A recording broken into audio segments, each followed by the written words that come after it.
이 새벽에 우리에게 주시는 하나님의 말씀은 누가복음 24장 44절에서 53절 말씀입니다. 또 이르시되 내가 너희와 함께 있을 때에 너희에게 말한 바 곧 모세의 율법과 선지자의 글과 시편에 나를 가리켜 기록된 모든 것이 이루어져야 하리라 한 말이 이것이라 하시고, 이에 그들의 마음을 열어 성경을 깨닫게 하시고, 또 이르시되 이같이 그리스도가 고난을 받고 제3일에 죽은 자 가운데서 살아날 것과 또 그의 이름으로 죄 사함을 받게 하는 회개가 예루살렘에서 시작하여 모든 족속에게 전파될 것이 기록되었으니 너희는 이 모든 일의 증인이라. 볼지어다 내가 내 아버지께서 약속하신 것을 너희에게 보내리니 너희는 위로부터 능력으로 입혀질 때까지 이 성에 머물라 하시니라. 예수께서 그들을 데리고 베다니 앞까지 나가사 손을 들어 그들에게 축복하시더니 축복하실 때 그들을 떠나 하늘로 올려지시니 그들이 그에게 경배하고 큰 기쁨으로 예루살렘에 돌아가 늘 성전에서 하나님을 찬송하니라. 아멘. 오늘 이 새벽에 우리는 너희가 증인이라 라는 제목을 가지고 함께 말씀을 나누려고 합니다. 예수님께서 이 땅에 오신 이유는 분명합니다. 그것은 바로 우리들을 살리기 위해 이 땅에 오신 것입니다. 우리들을 죄에서 구원해 주시기 위해 예수님께서는 이 땅에 오셨습니다. 그리고 모든 일을 마치신 후에 하늘로 올라가셨습니다. 함께하는 제자들을 축복하신 후에 제자들이 보는 앞에서 예수님께서는 하늘로 올라가시게 됩니다. 예수님의 십자가의 죽으심과 부활, 그리고 오늘 본문에서의 승천까지 이 모든 일은 성경에 미리 예언되어 있던 일들입니다. 44절의 말씀을 보면 또 이르시되 내가 너희와 함께 있을 때 너희에게 말한 바 곧 모세의 율법과 선지자의 글과 시편에 나를 가리켜 기록된 모든 것이 이루어져야 하리라 한 말이 이것이라 하시고 라고 말씀하고 있습니다. 십자가에 죽으시고 3일 만에 부활하시고 하늘로 승천하신다는 것은 성경을 통해 분명히 예언되어져 있던 사실인 것입니다. 예수님께서는 제자들 앞에서 하늘로 올라가심으로 이 예언이 성취되었음을 분명하게 보여주시고 계십니다. 하늘로 올라가시기 전 예수님께서는 이 땅에 남겨진 제자들을 향해서 분명한 메시지를 전해주셨습니다. 매우 중요한 말씀을 그들에게 해주셨습니다. 그것은 바로 너희가 증인이라는 것입니다. 너희는 이 모든 일의 증인이라고 말씀하고 계신 것입니다. 어떤 사실을 증명할 수 있는 사람을 우리는 증인이라고 합니다. 보통 어떤 사건이 일어났을 때 그 사건에 대해서 사실대로 이야기해 줄 수 있는 사람, 사건의 실제를 이야기해 줄 수 있는 사람을 증인이라고 합니다. 그렇다면 예수님께서는 무엇에 대해서 증인이라고 말씀하시는 것일까요? 두 가지를 말씀하고 계십니다. 첫 번째로 제자들은 예수님의 죽으심과 부활의 증인입니다. 46절의 말씀을 읽어보겠습니다. 또 이르시되 이같이 그리스도가 고난을 받고 제3일에 죽은 자 가운데서 살아날 것과 라고 말씀하고 있습니다. 예수님께서 십자가에 달려 죽으셨습니다. 죽는 것에서 끝난다면 여느 사람과 다를 바가 없습니다. 하지만 예수님께서는 십자가에 죽으신 후 3일 만에 부활하셨습니다. 죽음을 이기시고 부활하신 것입니다. 죽은 사람이 부활했다는 것을 누가 믿을 수 있겠습니까? 이 땅에 태어난 사람은 모두 죽는 것이 순리입니다. 그것을 거스를 수 없습니다. 어떻게 죽은 자가 살아나냐고 따져 물을 수도 있습니다. 그건 불가능한 일이야. 한번 죽은 사람이 어떻게 다시 살아나냐? 거짓말이야 라고 이야기할 수도 있습니다.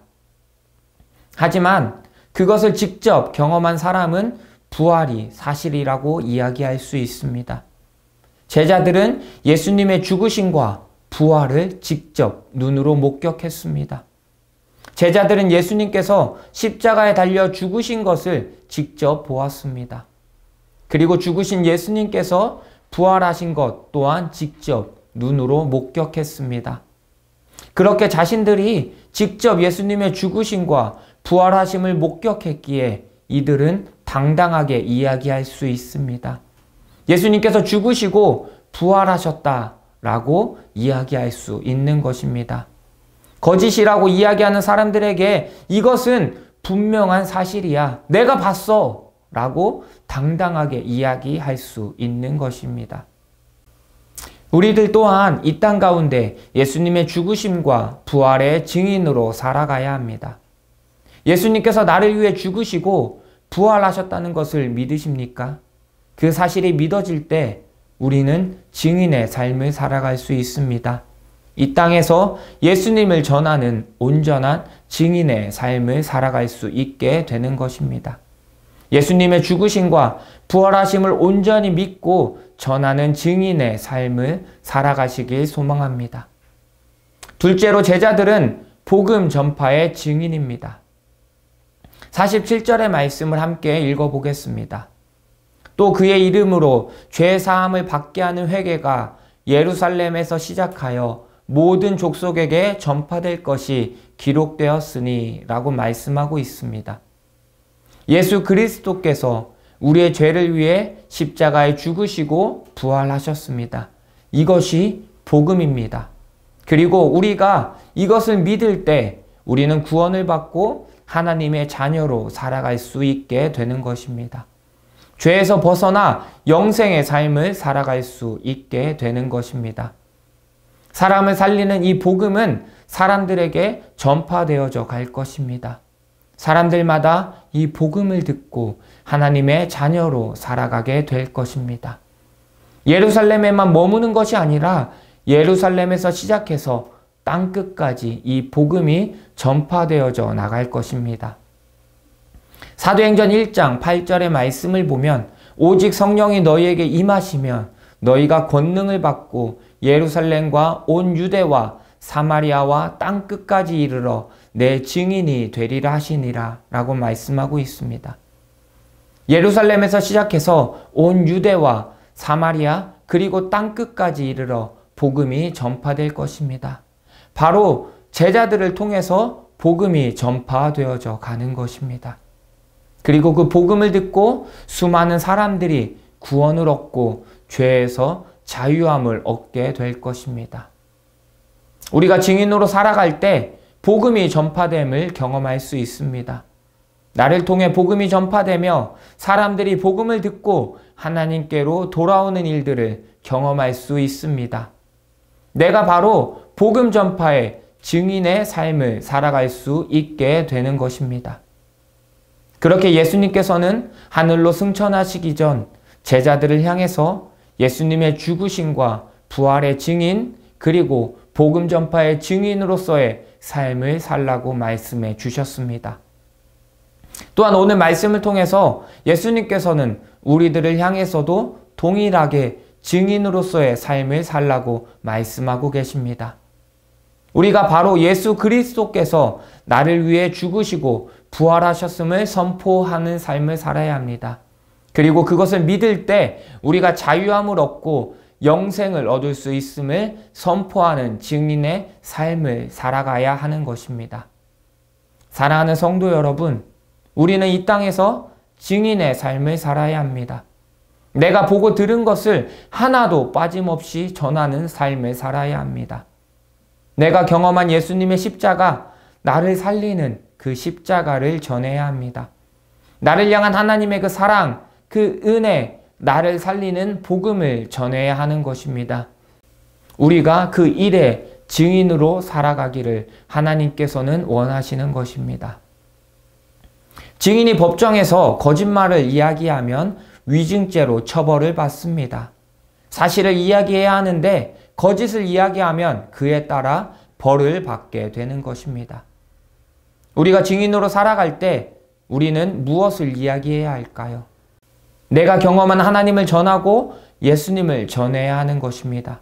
나를 사랑하시고 나에게 복을 주시는 하나님을 전해야 하는 것입니다.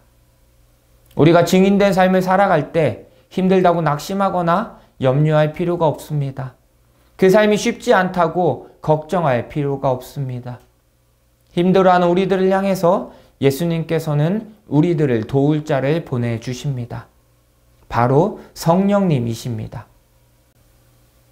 오늘 본문 49절의 말씀을 보면 볼지어다 내가 내 아버지께서 약속하신 것을 너희에게 보내리니 너희는 위로부터 능력으로 입혀질 때까지 이 성에 머물라 하시니라 라고 말씀하고 있습니다. 하나님께서 약속하신 것을 보내주시겠다고 말씀하십니다. 위로부터 능력을 주시겠다고 말씀하십니다. 그 능력이 바로 성령님이십니다. 예수님께서 보내주신 성령님을 통해서 우리는 담대하게 증인의 삶을 살아갈 수 있게 되는 것입니다. 성령님께서 우리의 삶을 인도해 주시고 우리를 보호해 주시는 것입니다. 사도행전 1장 8절에서도 오직 성령이 너희에게 임하시면 이라고 말씀하고 있습니다. 예수님을 전하는 삶, 증인된 삶을 살아가는 것은 우리의 능력으로 할 수 없습니다. 그렇게 살다가도 쉽게 무너지고 포기하게 됩니다. 우리들은 너무나도 연약한 존재이기 때문입니다. 하지만 하나님께서 예수님께서 약속하신 성령님을 선물로 받게 된다면 우리는 담대하게 증인의 삶을 살아갈 수 있습니다. 두려움 없이 오직 믿음으로 예수님을 전하는 삶, 복음을 전하는 삶을 살아갈 수 있게 되는 것입니다.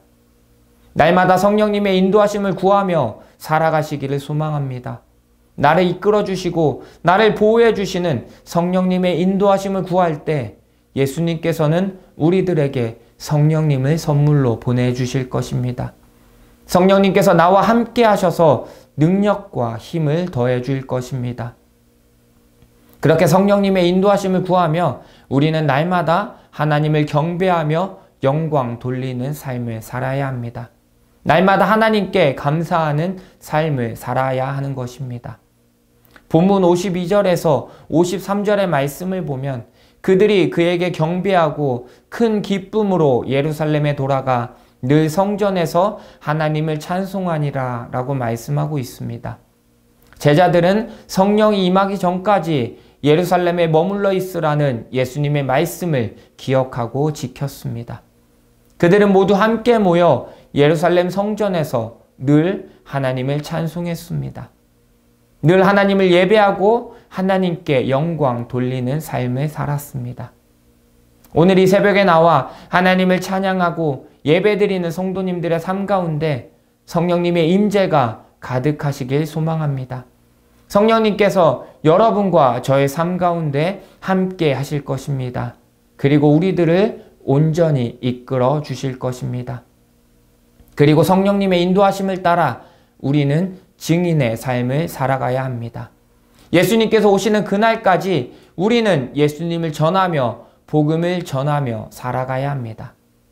그것이 예수님께서 승천하시면서 제자들에게 하셨던 말씀이자 오늘 이 시간 우리들에게 주시는 하나님의 말씀인 것입니다. 내가 바로 하나님의 증인임을 기억하며 살아가시는 성도님들의 삶이 되시기를 간절히 소망합니다. 오늘 나를 새롭게 할 나의 도전은 예수 그리스도를 전하는 증인으로 살겠습니다 라고 스스로에게 다짐하기입니다. 내가 입으로 고백할 때 우리는 진정한 증인으로 살아갈 수 있게 될 것입니다. 예수님의 말씀에 순종함으로 이 땅에서 온전한 증인으로서의 삶을 살아가시는 선창교회 성도님들의 삶이 되시기를 간절히 소망합니다.